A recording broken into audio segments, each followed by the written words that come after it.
Alors bonjour, bien aujourd'hui dans cette capsule, telle que discuter la dernière capsule que j'ai fait, on va parler de chasse. On va parler plus précisément d'une première saison de chasse avec un chien d'arrêt. Donc vous allez arriver à votre premier automne, vous allez vouloir chasser avec votre chien pour une première saison. Alors je vais vous faire part de mon approche, ce que je fais depuis des années à toutes les fois que j'ai parti un chien à la chasse, en espérant que ça puisse vous aider. Bien entendu, il y a plusieurs façons de procéder. Il y en a peut-être qui vont fonctionner d'une autre manière. Écoutez, il y a plusieurs chemins, comme je le dis tout le temps, pour arriver à nos fins dans le chien d'arrêt. Mais je vais partager avec vous mon approche qui, j'espère, pourra vous aider. Parce que souvent, on a des questions à savoir, ouais, mais à la chasse, là, qu'est-ce que je fais? Donc, dans un premier temps, je vais vous parler des outils de base minimaux que vous devriez avoir normalement pour chasser ici au Québec. Je vais vous entretenir sur la chasse ici, principalement au Québec, là, pour la gélinotte puis la bécasse. Donc, est-ce qu'on a besoin d'outils minimaux si on veut chasser avec notre chien à l'hôtel? Bien, premièrement, ça nous prend un bon sifflet. Donc, on l'a déjà vu dans les chroniques sur le rappel, ça nous prend un bon sifflet. Deuxième outil qui, selon moi, est un essentiel. Ça nous prend évidemment une bonne cloche. Moi, j'aime travailler avec les picons français. C'est une sonnaille qui a un beau son, qui a un son sourd qui s'entend bien dans le bois. Et je vais vous parler qu'est-ce qu'on fait avec la cloche puis à quoi elle sert. C'est pas juste un effet nostalgique là, pour trouver ça agréable d'entendre un chien qui a été avec la cloche. Je vais vous parler comment travailler avec la cloche, comment vous en servir à la chasse. Donc, on a la cloche. Si jamais vous cherchez un bon picon français, Québec Gun Dog Supply, ici, là, sur l'West Island de Montréal, là, Tom Brown, vend toute la série des picons français. Vous pouvez aller voir sur son site. Deuxième outil indispensable pour chasser dans notre couvert, un beeper. Donc, il y a différents types de beepers. Je vais vous expliquer aussi comment je travaille avec le beeper en complément avec la cloche.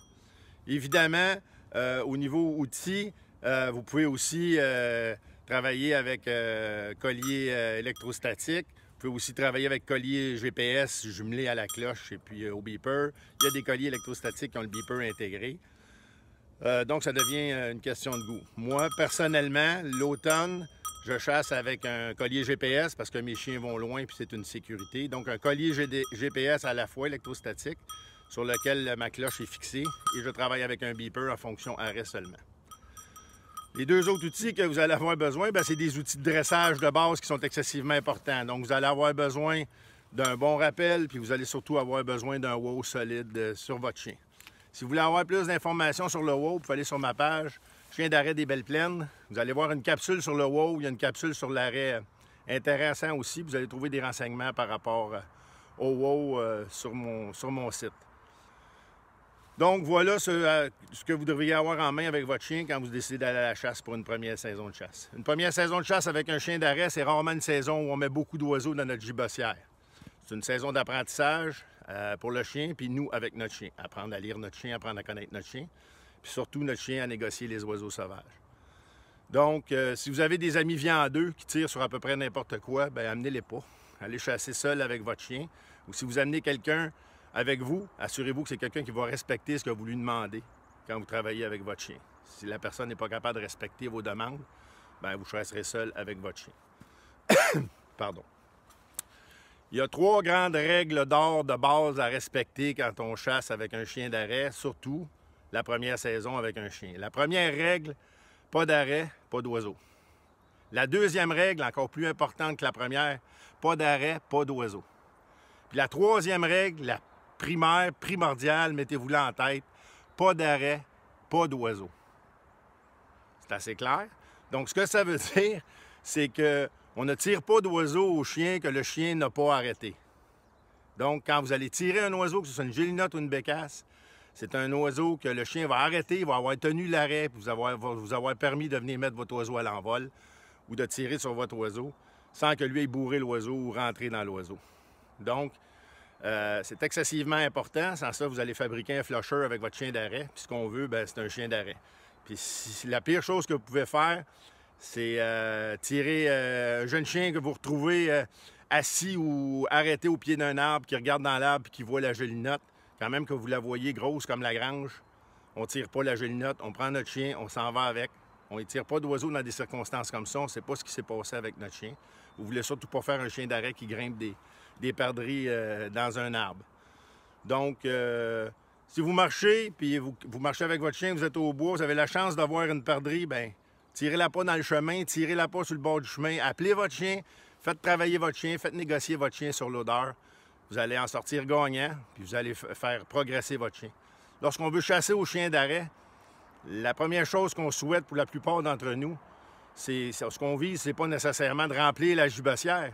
Ce qu'on vise, c'est d'avoir des belles jobs de chien, avoir beaucoup de plaisir à avoir travaillé notre chien, être capable de remonter une belle odeur, une belle traque, négocier un oiseau, bloquer notre oiseau, nous attendre pour qu'on puisse finalement récolter l'oiseau. C'est ça qu'on souhaite.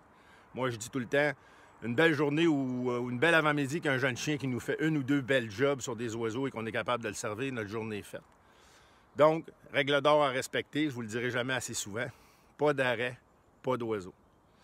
Quand vous allez chasser avec votre jeune chien, je vous parlais de la cloche.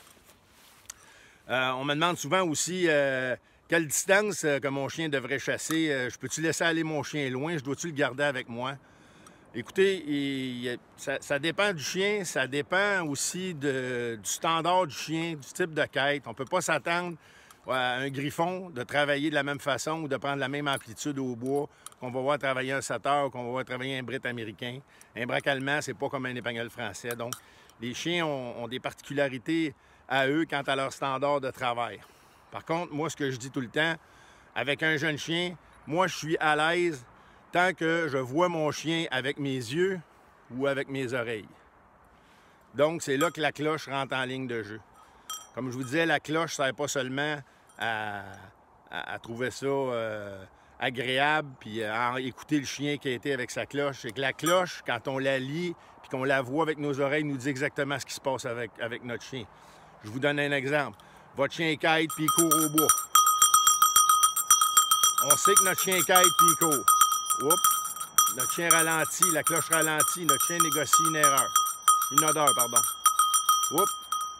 La cloche arrête. Notre chien s'arrête. Le beeper part. On sait que notre chien est à l'arrêt. Le chien est à l'arrêt, le beeper part, on entend prrrr. On sait que l'oiseau s'est mis à l'envol puis que notre chien est parti après l'envol. Donc, on sait que notre chien n'a pas mis l'oiseau à l'envol. Au contraire, notre chien travaille, il quête. La cloche ralentit. Tout d'un coup, prrrr. J'ai pas eu besoin de le voir pour savoir que mon chien quêtait, il est rentré dans l'odeur. Puis quand soit il a vu la gelinotte ou que l'odeur est devenue trop forte, il a accéléré, il est rentré dans l'oiseau, puis il a mis l'oiseau à l'envol. Donc, la cloche me permet de voir mon chien avec mes oreilles. Puis moi, avec un jeune chien, une première saison, je suis à l'aise tant que je le vois. Donc, même si je vois plus mon chien, tant que j'entends la cloche, puis tant que je peux gager le travail qui est fait avec la cloche, je laisse travailler mon chien. Quand je commence à perdre complètement l'ouïe de ma cloche, je me sers de mon rappel pour coller mon chien. Vous allez voir aussi, dépendamment de quel type de bois vous travaillez, si c'est très serré, si c'est très sale, ou vous travaillez dans une forêt mixte, où il y a beaucoup d'oiseaux, moins d'oiseaux, les chiens vont ajuster leur quête naturellement. Donc, un chien qui trouve beaucoup d'oiseaux dans un couvert serré va naturellement resserrer sa quête qui a été moins loin. Un chien qui travaille dans une forêt mixte ou qui trouve moins d'oiseaux ou qui a de la difficulté à trouver des oiseaux parce que les oiseaux sont peu nombreux, bien, plus ça va aller, plus il va en prendre grand, puis plus il va travailler pour se trouver des oiseaux. Donc, les chiens aussi s'ajustent par rapport au couvert. Donc, il faut que vous ayez ça en tête. Quand vous allez aller au bois avec votre chien, vous allez commencer à chasser. Souvent, les jeunes chiens, ce qu'ils vont faire, bien, ils vont monter le sentier, ils vont descendre le sentier. Ils vont monter le sentier, ils vont descendre le sentier.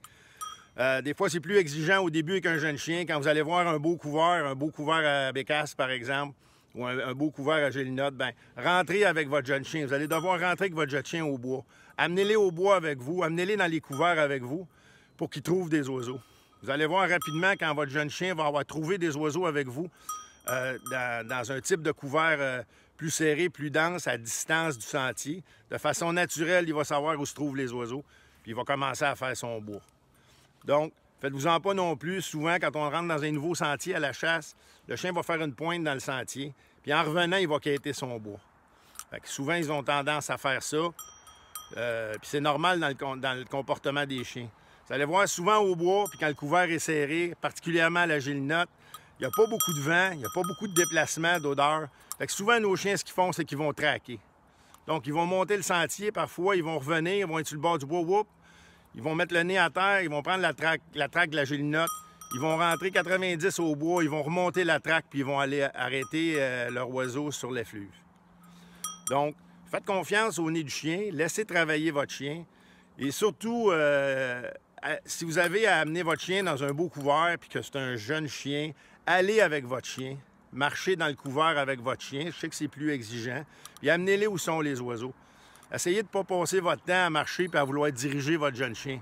Hey, va là, va là, va là. Vous allez voir, votre chien va l'apprendre de façon naturelle. Mais amenez-le avec vous. Le moins vous allez lui parler, c'est encore le mieux. Le mieux, il va pouvoir travailler par lui-même. Puis quand il va commencer à avoir trouvé des perdrix puis des bécasses dans le bois, vous allez voir, son bois, il va le faire. Puis il va commencer à négocier ça. L'autre, je vous parlais au niveau du dressage, le wow, l'importance du wow. Moi, un jeune chien, il rentre dans le bois, il tombe à l'arrêt, la cloche arrête, le beeper part, c'est automatiquement la commande wow. Moi, je lui donne le wow. Et je me déplace vers mon chien. Et lors de mon déplacement vers mon chien dans le bois, je continue à lui dire doucement wow à quelques reprises avant d'arriver à mon chien, pour m'assurer que mon chien garde l'immobilité, le temps que je m'en vienne à lui. Essayez, si votre chien est à l'arrêt, pour maximiser vos chances sur le gibier, de ne pas arriver directement derrière le chien, mais plutôt arriver de côté, ou parfois on peut faire le rond par en avant pour situer l'oiseau entre nous et le chien. Souvent, on va avoir un coup de feu plus facile que si on arrive tout le temps directement derrière le chien, puis en plus, notre chien nous voit mieux arriver à lui. Donc, vous lui dites le wow jusqu'à temps que vous arrivez à lui pour mettre votre oiseau à l'envol. Vous ne voyez pas l'oiseau n'est pas là, votre chien est toujours à l'arrêt, on fait relocaliser, si vous l'avez travaillé pendant l'été, on fait relocaliser doucement. Si jamais votre chien part en fou, parce que souvent ça arrive au début, le chien est excité, il part en fou dans l'odeur, il rentre dans l'oiseau, il met l'oiseau à l'envol, on ne tire pas. On va rappeler notre chien, même s'il court sous l'aile, on va le laisser courir un peu.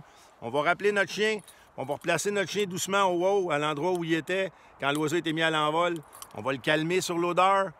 On va le laisser là 30 secondes, 1 minute, puis on va recommencer notre travail.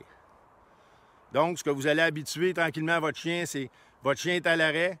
Quand vous arrivez à votre chien, vous ne voyez pas l'oiseau, on fait relocaliser à l'ordre. Quand il relocalise à l'ordre, il se doit d'être prudent. S'il n'est pas prudent et il met les oiseaux à l'envol, on ne tire pas l'oiseau. Quand il aura fait une belle relocalisation puis il va avoir arrêté de nouveau, on a la chance de localiser l'oiseau. Bien là, on serre notre chien. Rappelez-vous les 3 règles, pas d'arrêt, pas d'oiseau, ça vaut aussi pour la relocalisation. Avec le temps, votre chien va vieillir. Si vous voulez en faire un bon chien de gélinotte, vous allez voir, par lui-même, si vous chassez beaucoup la gélinotte, il va faire des arrêts, puis il va relocaliser de lui-même, puis il va garder sa distance. Puis il va commencer à couler ses oiseaux pour ne pas perdre ses gélinottes, mais il ne les mettra pas à l'envol. Il ne les mettra pas à l'envol, pourquoi? Parce que dans ses premières occasions, quand il va avoir été à l'arrêt, vous l'avez fait relocaliser, puis qu'il va avoir bumpé les oiseaux, puis mis à l'envol, vous n'en aurez jamais tiré d'oiseau. Votre chien va apprendre rapidement qu'il doit être prudent s'il veut pouvoir être servi. Donc, souvenez-vous de ça. Pas d'arrêt, pas d'oiseau. Pas d'arrêt, pas d'oiseau.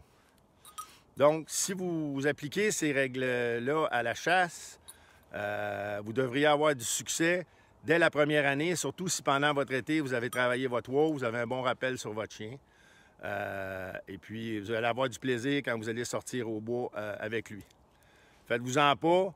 Des fois, on a travaillé l'été sur de l'oiseau d'élevage. Quand on arrive sur l'oiseau sauvage, l'intensité du chien monte d'une coche. Souvent, les chiens ont plus de difficultés à gérer les oiseaux sauvages.